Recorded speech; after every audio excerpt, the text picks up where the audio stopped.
Sometimes, life confronts us with situations that leave us empty, as if something had been ripped from us that we can never recover. That's how Andres felt that night, sitting in the same cafe where, months ago, he used to laugh with Sofia. But now, she was gone. Only memories and a pain that lodged in his chest, like a persistent shadow, remained. He struggled to accept that everything had changed. Every night he relived the story over and over again, wondering where he had failed, what he could have done differently. The truth, however, was simpler and at the same time harder to accept. The suffering did not come from her, but from himself. It wasn't Sofia's absence that was destroying him, but his inability to let go of the idea that she should stay. Andres had fallen into the trap of emotional dependence. He believed that his happiness depended on another person, as if his worth was tied to the presence of someone else in his life. But the reality was clear. No one should have that much power over his mental peace. He couldn't keep looking for answers in someone who was no longer there. The only real answer was within him. One night, while surfing the internet in search of something that would give him relief, he found an old philosophical concept that would change his perspective: the dichotomy of control. He understood that he was spending his days obsessing over something he could never change, instead of focusing on the only thing that was in his hands: his reaction. If he wanted to stop suffering, he had to let go. The pain couldn't keep consuming him. He wouldn't seek revenge or explanations or a final conversation. He knew that indifference was his greatest ally. He wouldn't let his discomfort with loneliness push him to beg for crumbs of attention. He didn't need proof that he was enough, because he already was. Over time, Andres understood an essential truth. The past wouldn't give him anything back, but the present did offer him everything he needed. And with that certainty, he closed the chapter. There were no more unanswered questions, no sleepless nights going over the same memories. Only a new path to walk, this time without looking back. If you've ever been in the same situation as Andres, you should know that everything can change when you decide to take control of your own life. Understanding that suffering comes from you and not others, eliminating attachment and transforming pain into learning will make you invincible. With these tips, you can not only overcome the past, but also build a life in which no one has the power to bring you down. Number 1. Understand that suffering comes from you, not the other person. Suffering does not come from what someone did to you, but from the interpretation you give to that experience. You believe that the pain you feel is a direct consequence of their actions, but in reality, it is your mind that holds it, feeds it, and magnifies it. You can't control what others do, but you can control how you decide to react to it. And that's the key. The real cause of suffering is within you, in your expectations, in your attachment to how things should be, and in your resistance to accepting reality as it is. Ask yourself this: is it really the other person who makes you suffer, or is it your need for them to be different?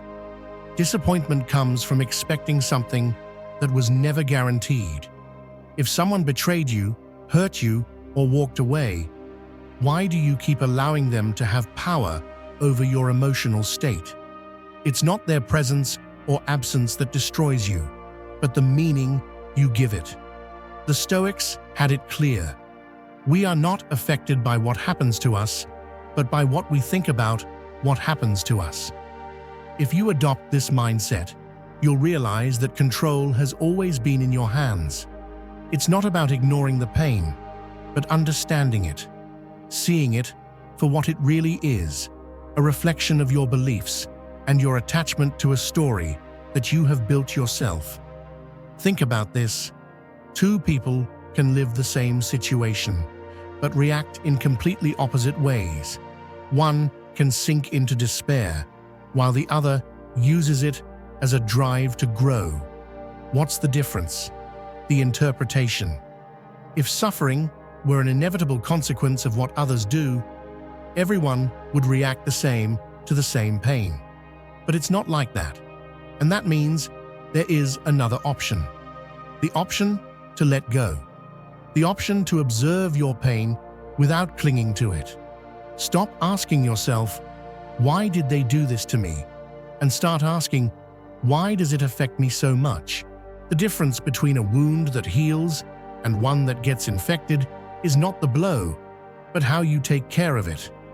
If you keep ruminating on the pain, reliving the past, and looking for answers where there are none, you only prolong your own torment. The real power is in accepting reality and choosing to let go. You don't need to cling to suffering as if it were a part of you. You are not your pain. You are not your loss. You are what you decide to do with it. When you understand that no one can make you suffer without your consent, you regain freedom. True liberation is not in the other person changing, apologizing, or coming back. It's in you no longer needing it, in letting go of their power over you, in understanding that suffering does not come from outside, but from within. And most importantly, that just as you created it, you can also let it go.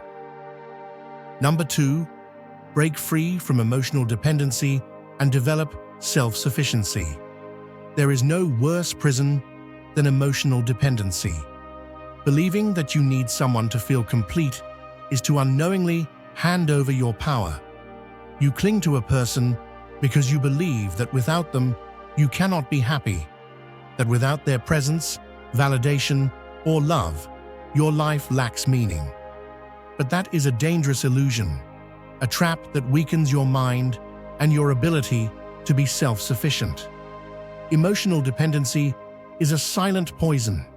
It makes you endure the unbearable, justify the unjustifiable, and cling to those who do not value you, not because you really need them, but because you fear facing the reality of being alone with yourself.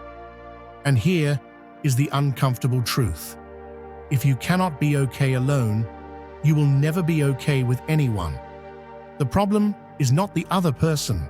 It's the story you've told yourself about what you believe you need.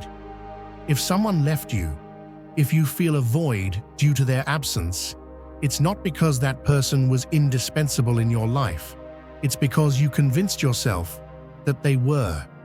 Self-sufficiency does not mean isolating oneself or rejecting love, but understanding that your well-being cannot depend on something external. Ask yourself this: are you capable of being alone without feeling despair? If the answer is no, then what you seek in others is not companionship, but a distraction from your own emptiness. And that is the root of the problem. Because when you depend on others to fill your life, you will always be vulnerable. You will always be at the mercy of what they do or fail to do. Breaking free from emotional dependency is a process, but it begins with a change in perspective. Stop seeing others as the source of your happiness. Start seeing yourself as the only person capable of giving you what you seek. Build a life that fulfills you without needing someone else to validate it. It's not about not loving or not wanting someone, but about not making them the reason for your existence. If your peace depends on the presence of someone else, you will never have real peace, because that person can leave, change, or disappoint you. But if your well-being depends on you, nothing and no one can take it away from you. It's time to reclaim your power, to stop waiting for someone else to rescue you, to build a life where you're not waiting for someone to complete you, but where you enjoy your own company. Only when you achieve that, the relationships you have will be by choice, not by necessity. And that's where real freedom truly begins. Number 3. Eliminate attachment. What hurts you is not the person, but your resistance to let them go. Attachment is the real cause of suffering. It's not the person who hurts you, it's your resistance to letting them go. You cling because you believe that without them, something inside you will remain incomplete, as if by letting go, you would lose a part of your identity. But the reality is that life goes on, and the only reason it hurts so much is because you refuse to accept it.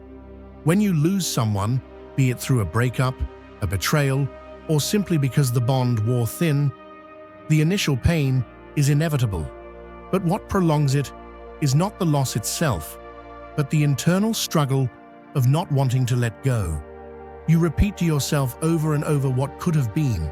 You immerse yourself in memories that no longer exist, and you cling to the idea that without that person, nothing will ever be the same.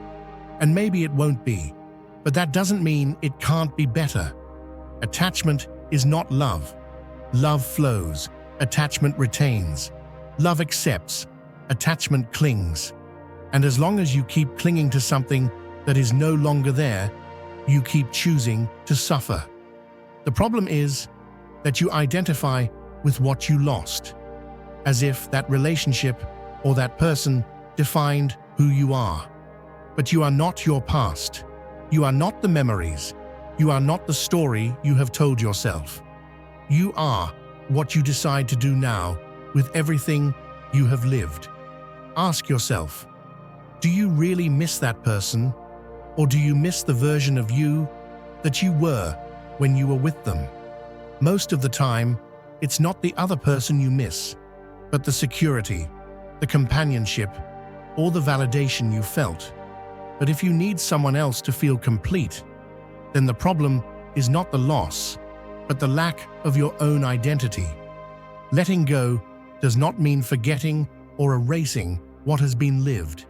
It means accepting that that stage is over and that clinging will not bring back what is already gone. Sometimes we believe that letting go is losing, but in reality, it is freeing oneself. Freeing oneself from the weight of nostalgia, from self-imposed suffering, and from the false belief that without that person, we will not be able to move forward. The truth is this: nothing and no one is indispensable. Everything you need is within you. When you realize this, attachment loses its power.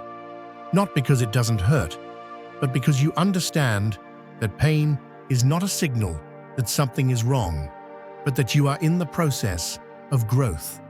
And growth is always uncomfortable, but it is the only way to move forward.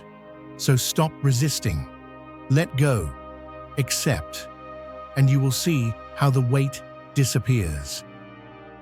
Number 4, transform pain into growth instead of letting it consume you. Pain is inevitable, but suffering is a choice. When something hurts you, you have two options: let it consume you or use it as fuel to grow. Many people get trapped in pain because they see it as a punishment rather than an opportunity.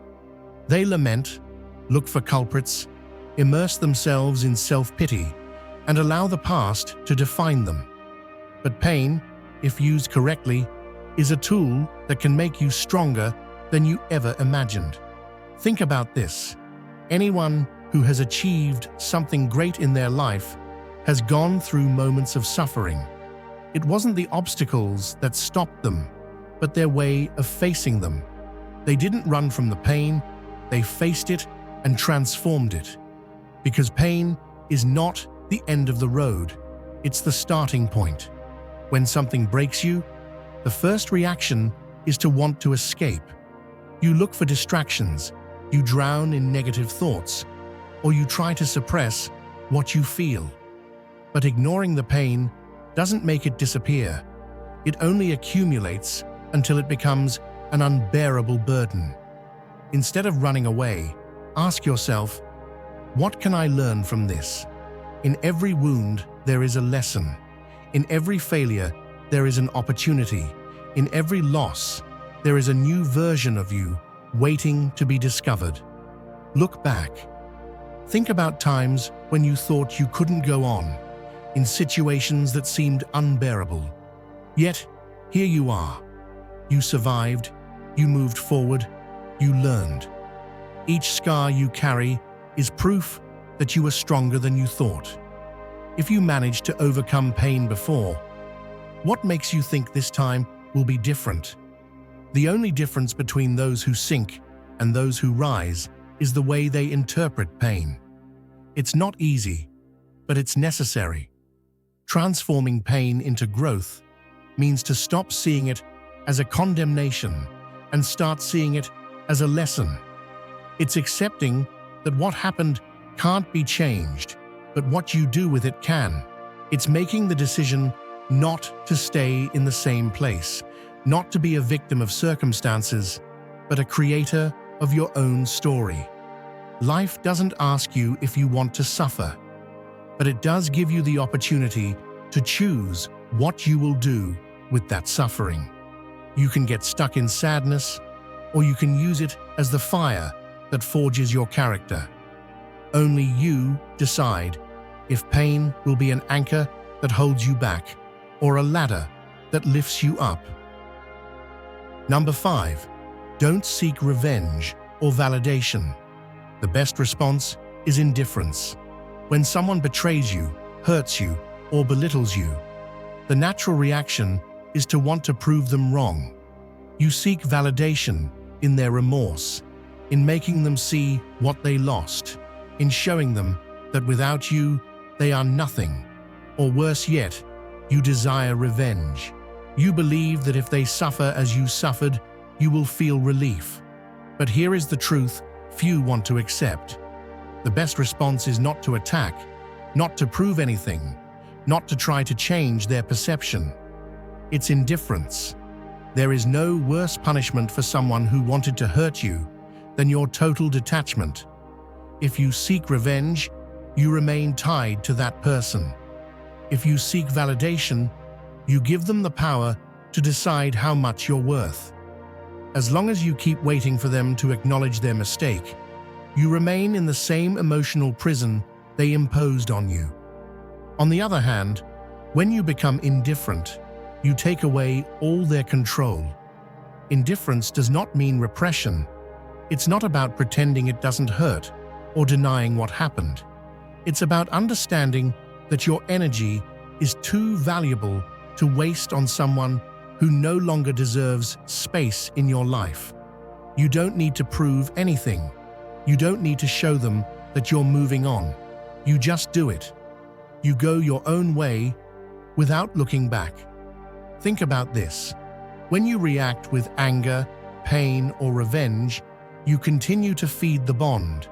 It's like keeping a fire alive that should have already gone out. But when you stop reacting, when you no longer give it importance, that fire extinguishes itself. Not because you ignore it, but because you understand it doesn't deserve more from you. Many people believe that showing indifference is a strategy to make the other person come back or regret.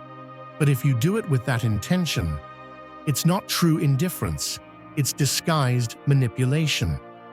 True indifference arises when you really stop caring, when there is no longer resentment, nor desire for revenge, nor need for validation, only emotional emptiness towards that person. And here's the key: indifference is not hate. Hate consumes, hate remains connected. Indifference, on the other hand, is freedom. It's understanding that your happiness doesn't depend on someone acknowledging their mistake, that your peace is not in the hands of the one who hurt you, that you don't need external justice when you already have internal peace. The people who have hurt you have their own destiny. It's not your responsibility to make sure they pay. Life always balances things out, one way or another.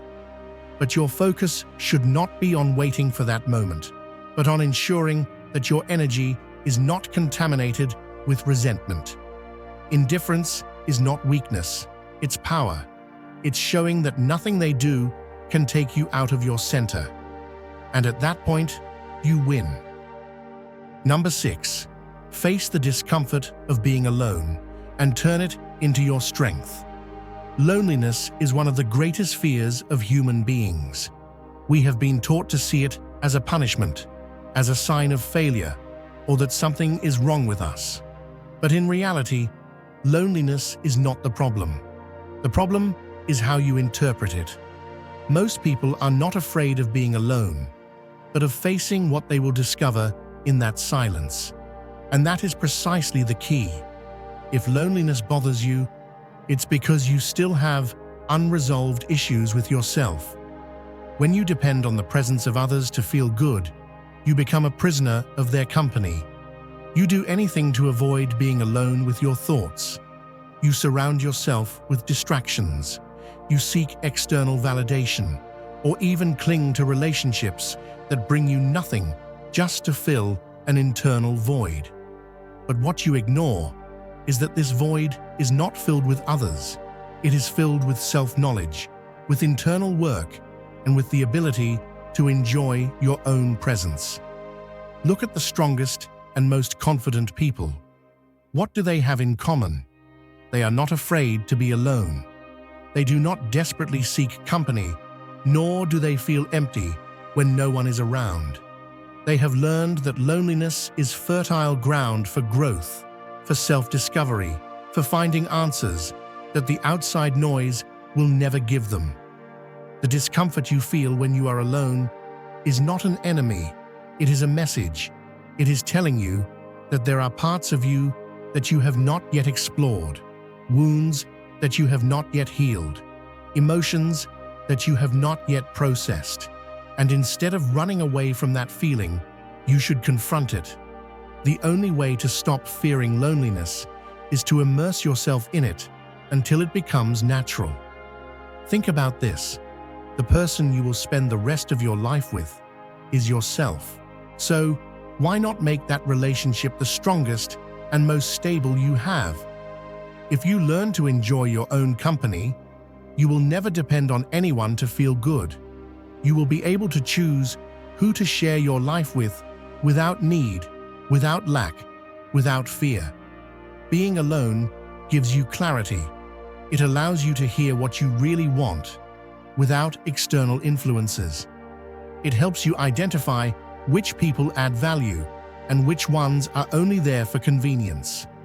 It strengthens you because it teaches you to stand on your own without depending on others. True emotional independence is born in well-managed solitude. Most people run away from loneliness, but the wisest seek it. Not because they want to isolate themselves, but because they understand its value. It is not a punishment, it is an opportunity. It is not a void, it is a space where you can build yourself without interference. Face loneliness, get to know it, master it, and when you do, you will discover that you will never fear it again, because you will have turned it into your greatest strength. Number 7.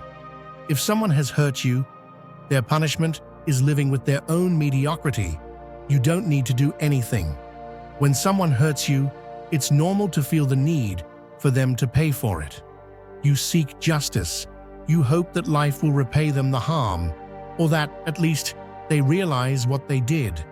But here's the truth. You don't need to do anything. Their punishment is already written, and it's not something external or immediate, but the reality in which that person lives. People who hurt others act from their own mediocrity. It's no coincidence that those who deceive, betray, or belittle are the same ones who are trapped in a life full of conflicts, emptiness, and frustration. They don't have true peace because someone who hurts others cannot be well with themselves. Sooner or later, their own character becomes their worst enemy. Your mistake is thinking that life is unfair because you see that these people continue as if nothing had happened. But what you don't see is the weight of their own existence. Mediocrity is not punished with instant tragedies, but with the same way they lead their life. They are prisoners of their nature. They repeat the same mistakes, destroy their own relationships, fail in the same thing over and over again because they have learned nothing. While you keep moving forward, growing and strengthening, they will remain trapped in their same limitations. And the worst thing you can do is stagnate in resentment, because that only ties you to their same mediocrity. Don't let their way of being contaminate you. You don't need to seek revenge or prove anything to them. Life already does it for you in a much more effective way. Think about all the people who hurt you at some point. Where are they now? Did they really achieve anything significant? Or are they still trapped in the same patterns, repeating the same excuses, wasting their potential? People who destroy what they touch don't get far. They may appear to have momentary success, but internally they remain the same. And their life, although you don't see it, reflects that. On the other hand, you have a choice: to remain trapped in the wound or to move forward with more strength. Don't let the mediocrity of others drag you down. Their destiny is already written by the person they chose to be. And yours, if you decide to focus on growing instead of staying in resentment, will be completely different. Don't worry about their karma, their punishment, or their repentance. It's not your problem. Their biggest defeat is that you continue without them, without their poison, without their influence.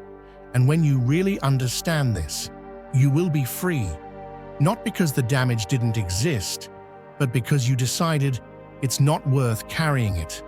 You don't need to do anything. Life takes care of it. Number 8, don't expect justice, expect resistance from yourself to not fall into their game. Expecting justice from life is a mistake that will only bring you frustration. You want to believe that someday everything will balance out, that those who have hurt you will get their comeuppance, and that the universe will settle the scores. But if you base your peace on that expectation, you will get stuck in disappointment.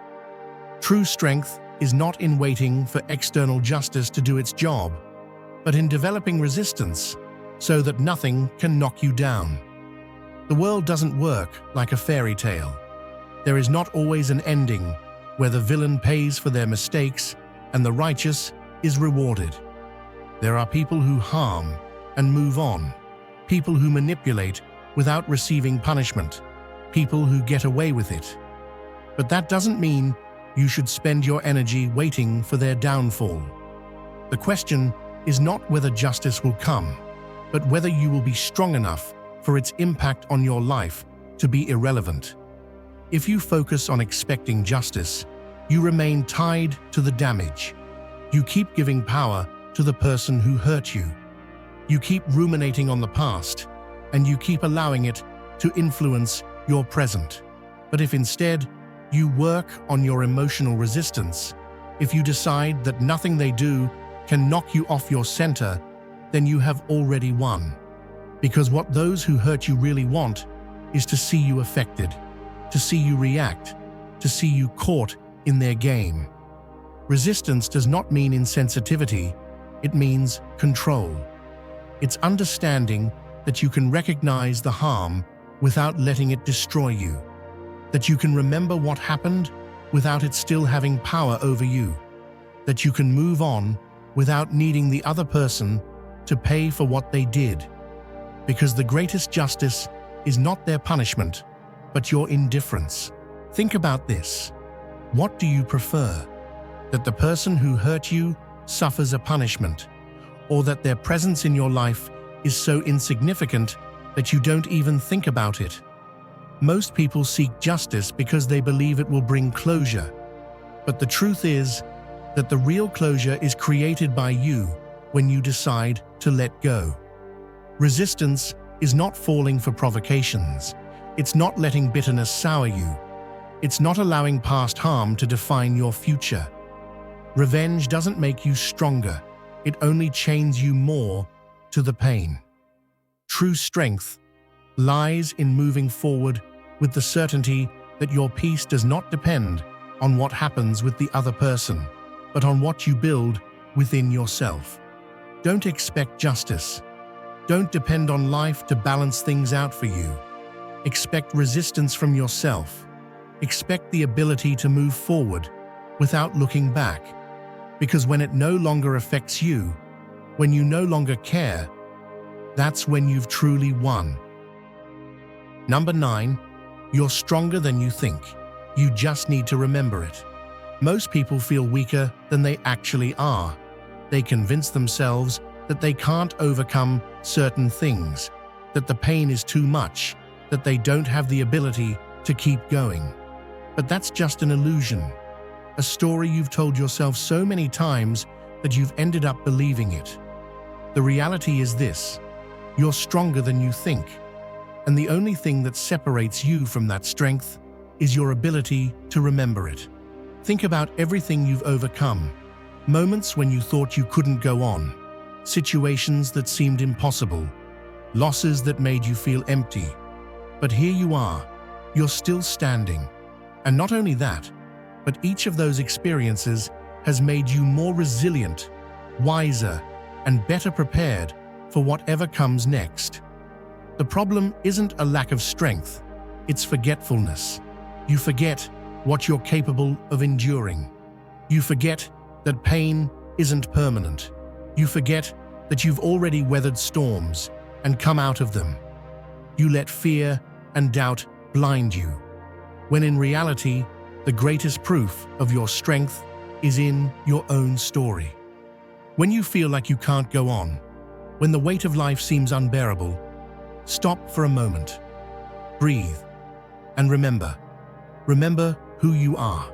Remember what you've accomplished. Remember that what seems like the end is never the end. There's always something after. There's always a way out. There's always a way to keep going. Strength isn't about not feeling pain. It isn't about never doubting or being invulnerable. It's about getting up even when you feel like you can't. About taking one more step even when everything seems against you. About holding on when the world is pushing you to fall. You don't need to become strong. You already are. All you need is to realize it. Think about this. The most resilient people weren't born that way. They were forged through every battle, every failure, every blow that life dealt them. And the difference between those who sink and those who rise isn't in the difficulty of what they face, but in how they choose to see it. So stop telling yourself that you can't. Stop waiting for strength to come from outside. It's inside you. It's always been there. You just need to remember it. And when you do, when you realize what you're capable of, nothing will stop you again. You don't need proof that you're strong. Your story already has it. All you need is to look within and recognize it, because once you remember who you are, the world can no longer make you doubt. Number 10. The past won't give back what you lost, but the present will give you what you deserve. Getting caught up in the past is like trying to revive something that's already dead.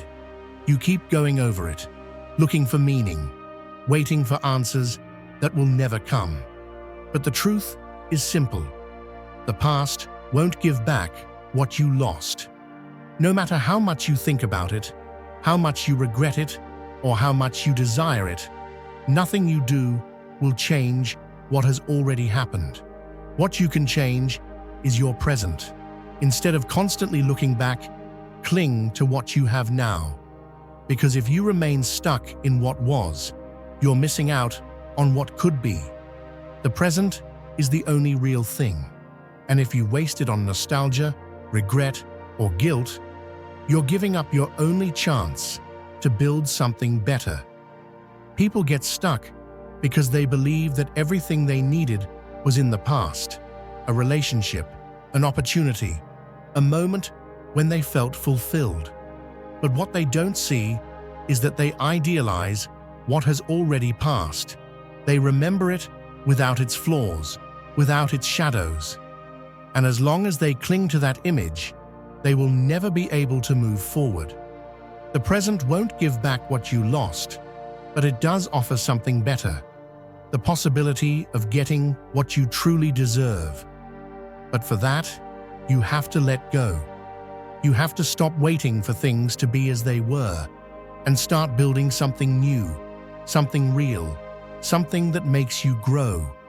Nothing that is to come will reach you if you keep holding the weight of what is no longer there.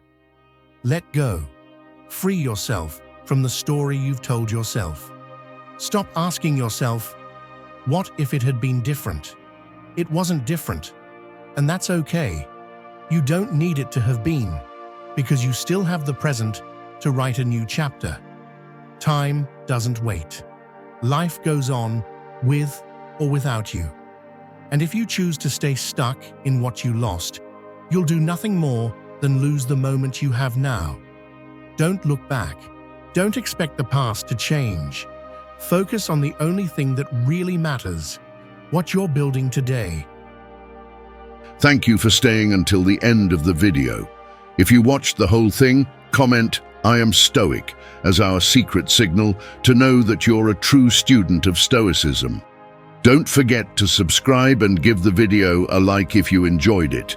See you in the next video, and remember, keep cultivating your Stoic mind.